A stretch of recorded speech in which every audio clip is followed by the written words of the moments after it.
हाथ से ट्रीटमेंट होता है।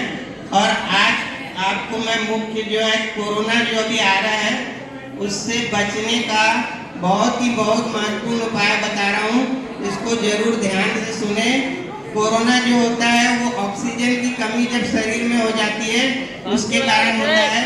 तो अपन अभी से अपना इम्यूनिटी पावर कैसे बढ़ाएं, उससे लड़ने के लिए जो आप कोरोना के समय vitamin C, iron, zinc, vitamin D ये सब की गोली लेते हैं, तो आप लोगों से निवेदन है कि अपना ब्लड टेस्ट जो पैकेज वाला होता है वो जरूर से जरूर कराएं अभी। और जो चीज़ की उसमें कमी आ रही है वो कोई डॉक्टर से मिलके, कोई डाइटिशियन से मिलके, विटामिन डी और B12 जो है वेजिटेरियन लोग को हमेशा कम रहता है, तो आप साल में ये ब्लड टेस्ट जरूर कराते रहें कोई ना कोई कंपनी के पैकेज द्वारा। और विटामिन डी और B12 की गोली लें। और कोरोना जो मुख्य जो होता है वो ऑक्सीजन की कमी से होता है, तो ऑक्सीजन के लिए आयरन बहुत जरूरी होता है। आयरन जो है ऑक्सीजन को बाइंड करता है। आप हमेशा ध्यान रखें, जो अपने राजस्थान में पुराने लोग लोहे की कढ़ाई में खाते थे, उस ट्रेडिशन को कभी कभी आप घर में लोहे की कढ़ाई में खाकर ऑक्सीजन बढ़ाने के लिए, आयरन अपने शरीर में लोहे की कढ़ाई में बहुत जल्दी जाता है। और आयरन रिच फूड आप गूगल में सर्च करके वो अपने घर परिवार में अभी से चालू कर दें। और आयरन को भी जो बाइंड करता है वो है विटामिन सी। विटामिन सी आंवला, शिमला मिर्ची और जाम में सबसे ज्यादा रहता है, इसीलिए आंवला, शिमला मिर्ची का और जाम का प्रयोग करना चालू कर दें। और आंवले का एक बहुत अच्छा प्रयोग जो आज तक दुनिया में किसी ने नहीं बताया वो मैं आपको बता रहा हूँ कि आंवले को पीस के उसका पाउडर बना ले, अभी सीजन है। और उस पाउडर को आप अपने मसाले की जो चम्मच है उसमें कांच के बर्तन में रखें और थोड़ा थोड़ा सब्जी वगैरह में डाल के पूरे घर पावर की इम्यूनिटी बढ़ाएं, क्योंकि ऑक्सीजन को होल्ड करता है आयरन और आयरन को होल्ड करता है विटामिन सी। इस तरीके से जब आपका ऑक्सीजन लेवल बॉडी के अंदर बढ़ा रहेगा और जब आप ब्लड टेस्ट कराएंगे उसमें हीमोग्लोबिन, रेड ब्लड सेल्स जो भी आते हैं, अगर आपको उसकी जानकारी नहीं है तो मैं आपको नेट में बहुत अच्छा सर्च करने का तरीका बता रहा हूँ कि आपके घर परिवार में अगर कोई हॉस्पिटल में एडमिट है या कोई बीमार है तो उसको कैसे बीमारी से बचा करके डॉक्टर को हेल्प करके फूड के द्वारा उसको आप कैसे जल्दी से जल्दी ठीक कर सकते हैं। क्योंकि एक अमेरिकन विटामिन थेरेपी होती है, every disease is caused by deficiency of some vitamin, mineral, calcium. मतलब कोई ना कोई विटामिन, कैल्शियम की कमी से कोई रोग होता है, तो आप गूगल या नेट में सर्च करें कि वो बीमारी किस विटामिन की कमी से होती है। आप हिंदी में लिखेंगे तो हिंदी में भी आएगा। और उस विटामिन का रिच फूड सर्च करिए और उस फूड को आप अपने पेशेंट को खिलाइए। और वहाँ जो हॉस्पिटल में डाइटिशियन है उससे जरूर मिलना चाहिए, वो आपको बताएंगे क्या खाना है क्या नहीं खाना है। मेरा मुख्य उद्देश्य है कि क्या नहीं करना वो बहुत ज़्यादा जरूरी है। और आप इस तरीके से आप अपने परिवार को अभी बचा सकते हैं। और हाथ दबा के इस तरीके से किसी को नहीं सोना चाहिए, कान के नीचे, सर के ऊपर, इससे यहाँ पर नर्व कंप्रेशन होता है और बहुत सारी रीढ़ की हड्डी से संबंधित बीमारियाँ होती है। और जो पानी पीने का आपका तरीका है वो अगर घूट करके धीरे धीरे नहीं पी सकते तो मुंह में पानी भर लें और अंदर जब करें तो घूट करके अंदर करें 5-7 घूट में।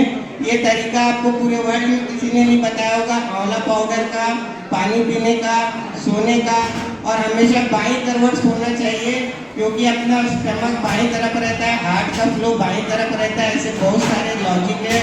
सूर्य और चंद्र स्वर जो चलता है बाईं करवट और सीधा सोना चाहिए। जो गलत करवट से या उल्टा सोते हैं उनको कई रोग उत्पन्न हो जाते हैं। और खाने पीने और सोने के तरीके में बदलाव लाके आप अपने परिवार को लाइफ स्टाइल से और हमेशा पोस्चर पे ध्यान देना चाहिए।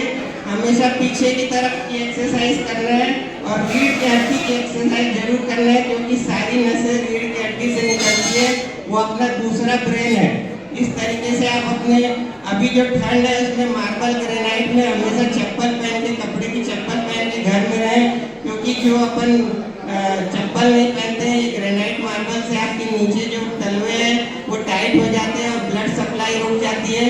और ये सब चीज़ों का ध्यान रखें। ये जो टिप्स मैं आपको बता रहा हूँ, ऐसे मेरे कई सारे टिप्स हैं जो आपको मेरे कई सारे चैनल में, यूट्यूब चैनल वगैरह में मिल जाएंगे।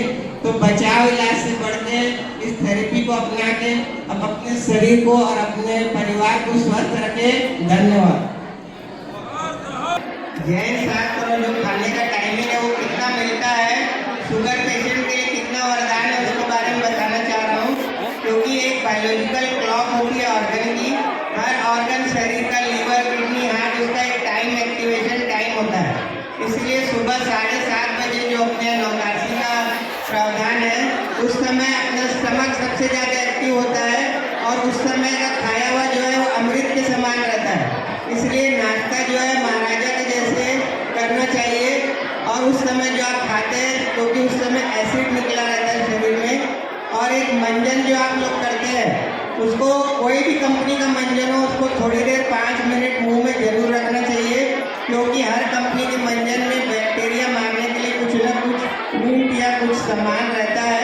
तो अगर आप उसको 5 मिनट मुंह में रखेंगे तभी आपके दांतों को सेफ्टी मिलेगी। आप जल्दी जल्दी कुल्ला कर लेंगे, कितना भी ऊंचा मंजन हो, उसका रिजल्ट नहीं आएगा।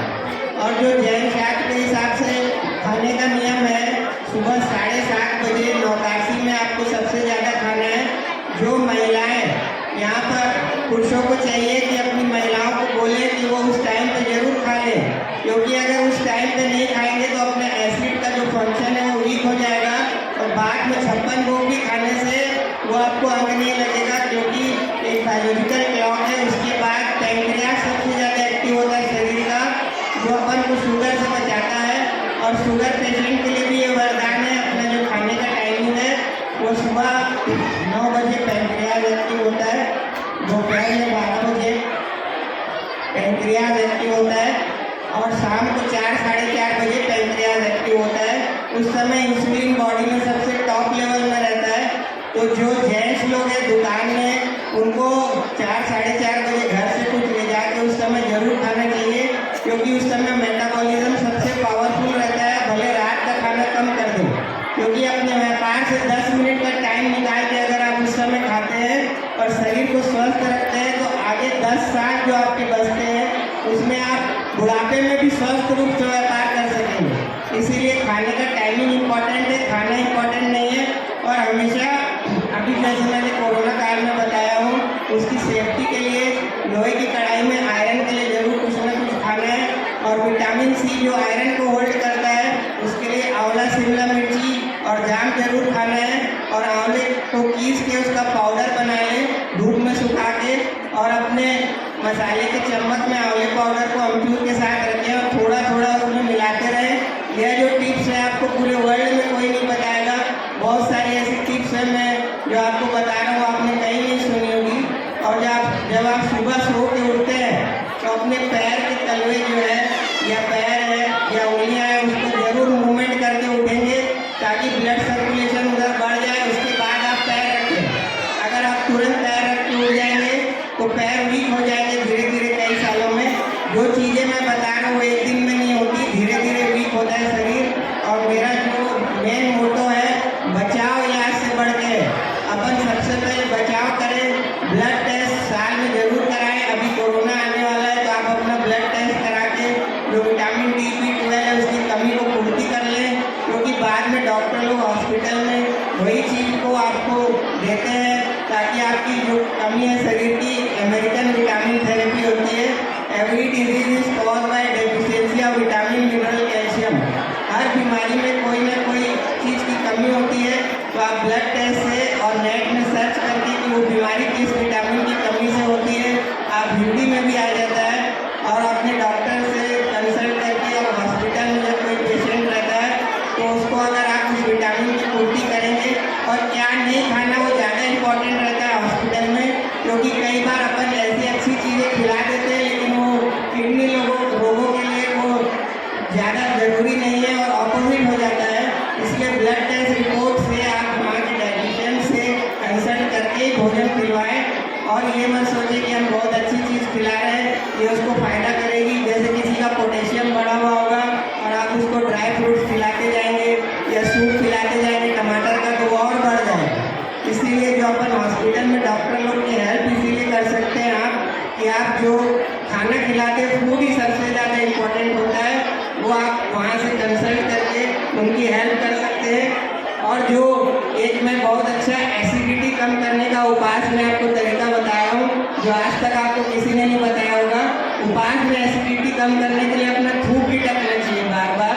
थूक क्योंकि न्यूट्रल होता है तो एसिड को अल्कलाइन कर देता है। और हमेशा पोस्चर में ध्यान देना चाहिए। जब आप गाड़ी चलाते हैं, खाना बनाते हैं, रोटी बनाते हैं, इस तरीके से हल्का सा शोल्डर को पीछे करके ही कोई भी कार्य करें। ये शोल्डर में हल्का सा तनाव देके गाड़ी चलाएं पीछे की तरफ, क्योंकि रीढ़ की हड्डी अपना दूसरा ब्रेन होती है। और अगर आप आगे झुकेंगे ज़्यादा, आगे की एक्सरसाइज जिंदगी पर होती है, और अगर आप आगे झुक के कोई भी काम करेंगे तो रीढ़ की हड्डी में प्रेशर पड़ेगा और जितने ऑर्गन्स है उनकी ब्लड सप्लाई वीक हो जाएगी। इसीलिए हमेशा पोस्चर में ध्यान दें और पीछे की एक्सरसाइज ज़्यादा करें।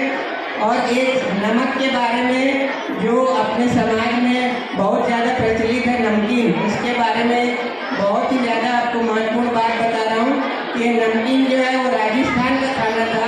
अपने पूर्वज जो है वहाँ पर जो सोडियम लॉस होता था, बहुत ज़्यादा गर्मी रहती थी, पसीना निकलता था, इसीलिए उसको नमकीन को वहाँ पर यूज़ करते थे। उसी नमकीन को आप अपने यहाँ यूज़ कर रहे हैं तो ये दुनिया का सबसे डेंजर फूड है, क्योंकि उसका केमिकल रिएक्शन कैसे होता है मैं कोई भी चीज़ बताऊँगा तो उसका साइंटिफिक रीज़न रहेगा, बायोलॉजिकल रीज़न रहेगा।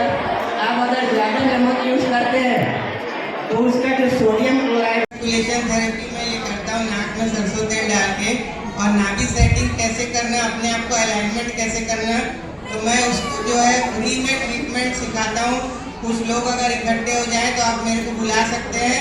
मेरा एड्रेस है विशेष थेरेपी, और वो प्रियदर्शनी कॉलोनी रायपुर, गूगल में आप सर्च कर सकते हैं विशेष थेरेपी प्रियदर्शनी कॉलोनी रायपुर छत्तीसगढ़। धन्यवाद। बहुत बहुत धन्यवाद। राजा जी से संपर्क करने के लिए आप अवश्य जाएं। और अब हम धर्मियों की सेवा में भी राजा जी हमेशा अग्रसर रहते हैं। किसी भी प्रकार की तकलीफ होती है ये पहुंच जाते हैं, निदान हेतु, उपचार हेतु। और चलिए इस सम्मान के बाद हम सोचते भी नहीं है वहाँ जाना। जिन बच्चों को सुबह सुबह उठाना पड़ता था भारी, वो सब भी जल्दी उठकर पढ़ते हैं ध्यान, योगा और कसरत के साथ।